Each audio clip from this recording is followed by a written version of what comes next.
Now, there's been a big business story in Hamilton unfolding over the last few months. American company Cleveland-Cliffs purchasing steelmaker Stelco in a deal worth nearly $4 billion. The deal was announced back in July, and the federal government approved the takeover on October 30th. But the approval comes with conditions that Cleveland-Cliffs must follow for the next 5 years, including keeping the brand name, maintaining the headquarters in Hamilton, and employing the same number of unionized workers. For more on this, we're joined for the first time on CHCH News by the CEO of Cleveland-Cliffs, Lourenco Goncalves. Mr. Goncalves, thousands of Hamiltonians work at Stelco, and the big question on their minds is what happens to their jobs in 5 years once the promise to keep the same number of employees at the facility ends? Yeah, look, first of all, thanks for having me, Matt. It's a pleasure to be talking to the people in Hamilton and talking to you. Look, there's nothing to fear. In 5 years, Stelco will be bigger, and we should be employing more people. We are starting to grow the company as we speak. There's capacity at Stelco right now that we are going to start deploying to produce byproducts that we are going to use down south here in the other Cleveland-Cliffs plants, particularly Coke, and a few other things that are originating at Stelco and will be used here. We are moving orders to Stelco that will be more appropriate to be produced in Canada than in the United States. So the future is bright, and we should have a bigger and stronger business at Stelco in the coming 5 years. There had been some reporting in our city that you intend to shut down the Coke plants between 2027 and 2029. Is that not true? There's an agreement that precedes our acquisition that ends in 2027 and gives us the ability to prolong the operation of that plant for 2 consecutive one-year periods. And that's where the 2029 number comes from. For what's worth, we need Coke in our Cleveland-Cliffs plants in the United States. So depending on me, we will continue to produce there beyond 2029, but for sure we are going to go all the way through 2029. So we will extend 2028 and 2029. That decision has already been made. Beyond that, we need to see. Some environmental groups in the city have been critical of the production of Coke, concerns about air pollution. What would you say to those groups? We have production of Coke in other plants here at Cleveland-Cliffs, and several of our plants are operating in urban environments, particularly our Cleveland Works plant here in Cleveland. And we are very familiar with our production being done in the neighborhood of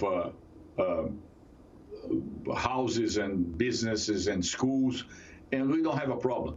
We know how to operate. We are a benchmark in terms of clean air and clean production of steel, through the integrated route. Stelco is actually pretty good. Stelco, as a standalone company, has been doing extremely well. We have things that we are going to implement at Stelco that will make Stelco even better. Particularly, if I can mention one, the utilization of direct reduced iron in the form of HBI, hot briquetted iron, in blast furnaces. That will save the consumption of coke in the blast furnaces, and that has a multiplying effect on cleaning the air and reducing CO2 emissions per ton of steel. So we are very responsible operators. We know how to operate close to where people live. I myself, I came from operations, and I raised my family close to a steel plant, and that includes my now Chief Financial Officer of Cleveland-Cliffs, Lourenco Goncalves. He was born and raised close to a steel plant.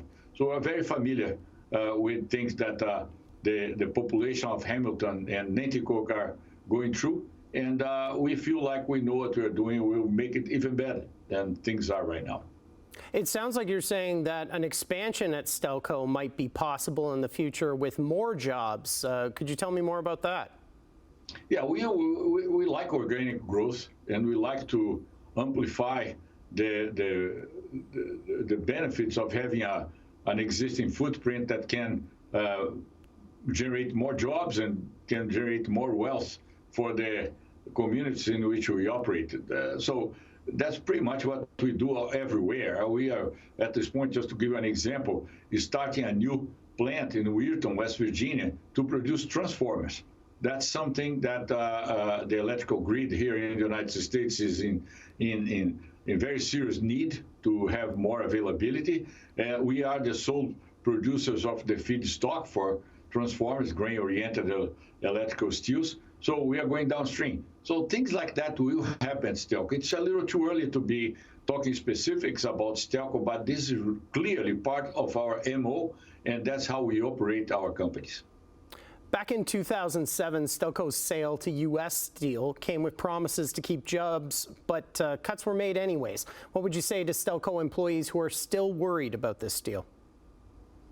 Cleveland-Cliffs is the opposite of U.S. Steel. Everything that U.S. Steel does, we do exactly the opposite. U.S. Steel drove Stelco into bankruptcy, drove Stelco into CCAA. Then came an entrepreneur named Alan Kastenbaum. He did a phenomenal job turning Stelco around, and now we are buying a vibrant company, and we're going to make it better. So we are exactly the opposite of U.S. Steel. So there's nothing to fear. Everything you went through with U.S. Steel is behind you. Things are going to be better going forward. We are different. Final question for you, sir. With U.S. President-elect Trump promising high tariffs on certain products, which could include Canadian steel, are you concerned that that would impact Stelco operations? To be honest with you, I'm not concerned about that. Canada is differentiated. Other countries can claim that they are friends of the United States, which I particularly do not recognize several of them as friends. Of course, China is not a friend, Russia is not a friend, but I also believe that Japan is not a friend. I also believe that Mexico is not a friend, but I do believe that Canada is a friend. Canada is the only country in the entire world that we share our defense secrets to a level that no other country does. And that's defined by NORAD, by the North American Aerospace Defense System that we share with Canada. We need Canada for critical minerals and several other things, and Canada needs the United States as well. So we are codependent. So this thing is not unnoticed by the incoming Trump administration, and we will be a very vocal advocate for Stelco and for Canada. So at this point, there's a lot of work to be done, but there's not a lot to fear. We will just need to do the work. That's the CEO of Cleveland-Cliffs, Lourenco Goncalves. Lourenco, thanks very much for joining us. My pleasure, Matt. Anytime. Thanks a lot.